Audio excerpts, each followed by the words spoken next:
যাকাতুল ফিতর আদায় করার বস্তু কি, কোন বস্তু দিয়ে আপনি যাকাতুল ফিতর আদায় করবেন, এই বিষয়টি আলোচনার জন্য হয়তো অনেকে মুখিয়ে আছেন যে আমি কিসের কথা বলবো, টাকার কথা বলবো নাকি খাদ্যের কথা বলবো। প্রিয় উপস্থিতি, যে কোনো ইবাদতের ক্ষেত্রে আগে ইবাদতের মূল নীতিমালা আমাদেরকে জানতে হবে। এই মূল নীতি, ইবাদতের মূল নীতি সম্পর্কে আমরা অজ্ঞ, যার কারণে কিন্তু আমাদের সমাজে আজকে বিভ্রান্তি, দলাদলি, একে অপরকে কামড়া কামড়ি আর কাদা ছুড়াছুড়ি হচ্ছে। মনে রাখবেন, যে কোনো কাজ, যে কোনো ইবাদত করতে গেলে তার মূল নীতি সম্পর্কে আমাদের অবগত হবে। যাকাতুল ফিতর আপনি টাকা দিবেন নাকি খাদ্য দিবেন এটা একটু পরে বলছি, তার আগে কোরআনুল কারীম থেকে 3টি আয়াত আপনাদের সামনে তুলে ধরতে চাই। এরপর আপনাদেরকে বলবো যে আপনি টাকা দিবেন নাকি খাদ্য দিবেন। ভালোভাবে শুনবেন, একটু তর্কের কোনো প্রয়োজন নেই। কোরআন সুন্নাহর নিরিখে আমাদের আমল করতে হবে। যে 3টি আয়াত আপনাদের সামনে পরিবেশন করব, এই 3টি আয়াতকে আমরা ইসলামের মূল নীতিমালা বলতে পারি। তার মধ্যে একটা হচ্ছে সূরা হাসর। আল্লাহ তাআলা বলছেন, ওয়ামা আতাকুমুর রাসূল ফাখুযুহু, রাসূল তোমাদের যা দেয় তা তোমরা গ্রহণ করো। আমার কথা নয়, কোনো ইমামের কথা নয়, কোনো মুহাদ্দিসের কথা নয়, কোনো ওলামায়ে কেরামের কথা নয়।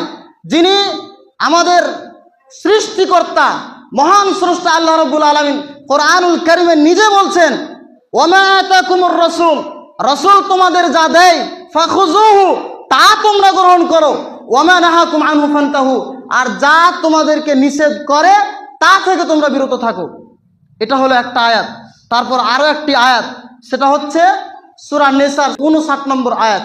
আল্লাহ তাআলা সেখানে বলছেন, ইয়া আইয়ুহাল্লাযীনা আমানু, হে ঈমানদারগণ, আতিউল্লাহ, আল্লাহর আনুগত্য করো, ওয়া আতিউর রাসূল, এবং রাসূলের আনুগত্য করো, ওয়ালা তুবতিলু আমালুকুম, আল্লাহ এবং তার রাসূলের আনুগত্য না করে তোমরা তোমাদের আমলগুলোকে নষ্ট করে দিও না। তার মানে যে কোনো কাজ দেখতে হবে আল্লাহ কি বলেছেন, রাসূল কি বলেছেন। যদি সেই কাজটা করছি কিন্তু রাসূল সাল্লাল্লাহু আলাইহি সাল্লাম বলেননি, সেটা রাসূলের নির্দেশের বিরুদ্ধাচরণ করা হচ্ছে, তাহলে সেই কাজটা করা মানে সেই কাজের প্রতিদান আমরা পাবো না আল্লাহর কাছে। আমাদের সেই কাজ আমল বাতিল হয়ে যাবে, কোনো কাজে লাগবে না। তারপরে আরো একটা আয়াত, সেটা হচ্ছে আল্লাহ রাব্বুল আলামিন কোরআনুল কারীমে বলছেন, ইয়া আইয়ুহাল্লাযীনা আমানু আতিউল্লাহ ওয়া আতিউর রাসূল ওয়া উলিল আমরি মিনকুম, হে ঈমানদারগণ, আল্লাহর আনুগত্য করো, রাসূলের আনুগত্য করো, আর তোমাদের মধ্যে যারা নেতৃস্থানীয় ব্যক্তি রয়েছে, যারা তোমাদের নেতা রয়েছে, তাদের তোমরা আনুগত্য করো। আল্লাহ এবং তার রাসূলের পরে রাসূলদের যারা উত্তরাধিকারী ওয়ারেস, তারা হচ্ছে ওলামা সমাজ, আলেম সমাজ। আল্লাহ রাব্বুল আলামিন বলছেন বিশেষভাবে, আল্লাহর আনুগত্য করো, রাসূলের আনুগত্য করো, আলেম সমাজেরও তোমরা আনুগত্য করো। ফাইন তানাজাতুম ফি শাইইন ফারুদ্দুহু ইলাল্লাহি ওয়ার রাসূল, কিন্তু দেখা যায় যে কোনো বিষয়ে যদি আলেমদের মধ্যে বা কোনো বিষয় নিয়ে মতপার্থক্য যদি হয়ে যায়, মতবিরোধ যদি দেখা যায়, আল্লাহ বলছেন ফারুদ্দুহু ইলাল্লাহ ওয়ার রাসূল, আল্লাহর দিকে তখন তোমরা ফিরে আসো, রাসূলের দিকে তোমরা ফিরে আসো। ইন কুনতুম তুমিনুনা বিল্লাহ, যদি তোমরা আল্লাহর উপর ঈমান এনে থাকো, ওয়াল ইয়াউমিল আখির, এবং আখিরাতের দিবসের উপর ঈমান এনে থাকো। সম্মানিত উপস্থিতি, তাহলে আমরা বুঝতে পারলাম ইসলামের মূল নীতিমালা হচ্ছে আমাকে দেখতে হবে আল্লাহ কি বলেছেন, রাসূল সাল্লাল্লাহু আলাইহি ওয়াসাল্লাম কি বলেছেন, তথা কোরআন এবং হাদিসে কি বলা হয়েছে সেটা আমাদেরকে খেয়াল রাখতে হবে। এবার আসি, যাকাতুল ফিতর আপনি কি দিয়ে আদায় করবেন, টাকা দিবেন নাকি খাদ্য দিবেন। প্রিয় উপস্থিতি, রাসূল সাল্লাল্লাহু আলাইহি ওয়াসাল্লাম কি বলেছেন এই ব্যাপারে। ইসলামী শরিয়াতে আপনি কোন দ্রব্য দ্বারা ফিতরা আদায় করবেন সেটা নির্ধারণ করে দেওয়া হয়েছে, আর তা হচ্ছে খাদ্যদ্রব্য, সেটা হচ্ছে খাদ্যদ্রব্য। এই সম্পর্কে আবু সাঈদ খুদরি রাদিয়াল্লাহু তাআলা আনহু থেকে বর্ণিত, তিনি বলছেন যে কুন্না নুখরিজু যাকাতাল ফিতরি, কুন্না নুখরিজু যাকাতাল ফিতরি, আমরা যাকাতুল ফিতর বের করতাম সাআম মিন তাআম, একসা খাদ্য থেকে, একসা খাদ্যদ্রব্য, আও সাআম মিন শাঈর, অথবা একসা জব থেকে, আও সাআম মিন তামার, অথবা একসা খেজুর থেকে, আও সাআম মিন আকিদ, অথবা একসা পনির থেকে, আও সাআম মিন জাবিব, অথবা একসা কিশমিশ থেকে। অন্য বর্ণনায় আব্দুল্লাহ ইবনে আব্বাস রাদিয়াল্লাহু তাআলা আনহুর বর্ণনায় এসেছে যে আদ্দু সাআম মিন তাম ইয়ানি ফিল ফিত্রি, স্পষ্ট হাদিস যে তোমরা খাদ্যদ্রব্য দ্বারাই ফিতরা আদায় করো, তোমরা খাদ্যদ্রব্য দ্বারা ফিতরা আদায় করো। এই হাদিসটি পাবেন সহিহ বুখারীর 1509 নম্বর হাদিস, সহিহ বুখারীর 1509 নম্বর হাদিস, এবং আরও পাবেন বাইহাকির 7956 নম্বর হাদিস, এবং 19 শতাব্দীর বিশ্ববিখ্যাত মুহাদ্দিস আল্লামা নাসিরউদ্দিন আলবানী এই হাদিসটিকে সহিহ বলেছেন। যে হাদিস আপনাদের সামনে আলোচনা করলাম, এই হাদিসগুলোতে ফিতরা প্রদানের ক্ষেত্রে বিভিন্ন খাদ্যশস্যের নামের সাথে সাথে তোয়াম শব্দটির উল্লেখ করা হয়েছে।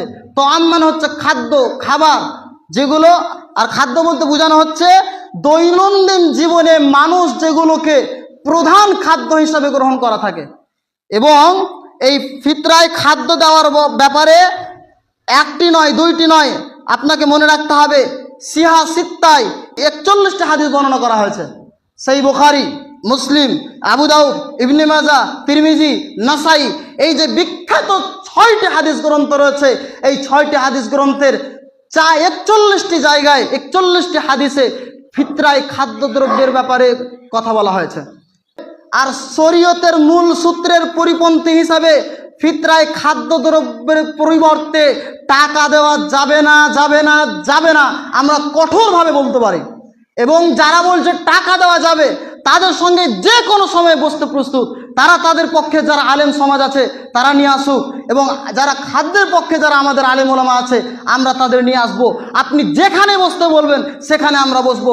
চ্যালেঞ্জ করে বলতে পারি ফিতরায় খাদ্যদ্রব্যই দিতে হবে, টাকা দেওয়া চলবে না। কারণ রাসূলুল্লাহ সাল্লাল্লাহু আলাইহি সাল্লামের যুগে রৌপ্য স্বর্ণ মুদ্রা ছিল তথা টাকার অর্থের পরিচালন ছিল, তা সত্ত্বেও রাসূল সাল্লাল্লাহু আলাইহি সাল্লাম ফিতরায় খাদ্যদ্রব্যের পরিবর্তে টাকা দেননি।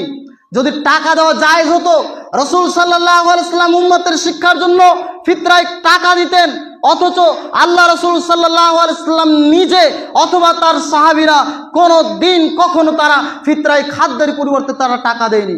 যারা ফিতরায় টাকা দেওয়াকে বৈধতা বলে ফতোয়া দিয়েছেন তারা কোরআন সুন্নাহর নিরিখে এই ফতোয়া নয়, তাদের ইসলামের যে মূল উসুল, মূল যে নীতি, সেই মূল নীতির ওপর ভিত্তি করে তারা ফতোয়া দেয়নি, বরং তারা তাদের নিজের মন গড়া ব্যাখ্যা আর ইজতিহাদের ওপর তারা এই ফতোয়া দিয়েছে, যেগুলো ভুল ত্রুটির ঊর্ধ্বে নয়। সম্মানিত উপস্থিতি, অতএব আমরা বুঝতে পারলাম ফিতরায় খাদ্যদ্রব্যই দিতে হবে। আর এই ব্যাপারে বিখ্যাত 4 জন ইমামের মধ্যে 3 জন ইমামই, ইমাম আবু হানিফা বাদ দিয়ে 3 জন ইমাম, ইমাম মালিক, ইমাম শাফিঈ এবং ইমাম আহমদ ইবনে হাম্বল, যিনি 10 লক্ষ হাদিসের হাফেজ, যার মতো মুহাদ্দিস এখন পর্যন্ত পৃথিবীতে এখনো কেউ হতে পারেনি। তারপরে 19 শতাব্দীর বিশ্ববিখ্যাত মুহাদ্দিস, যাকে সারা পৃথিবীর সমস্ত ওলামায়ে কেরামগণ এক নামে ছিলেন, আল্লামা নাসিরউদ্দিন আলবানী, তিনি সহ সৌদি আরবের একজন প্রাক্তন মুফতি আল্লামা ইবনে বাজ, তিনিও বলছেন যে টাকা দিয়ে ফিতরা আদায় করলে ফিতরা আদায় হবে না। অতএব কোরআন সুন্নাহর নিরিখে আমরা এটাই বলবো, ফিতরায় খাদ্যদ্রব্যই দিতে হবে, খাদ্যদ্রব্যই দিতে হবে, খাদ্যদ্রব্যই দিতে হবে, টাকা কোনো রকমভাবে চলবে না।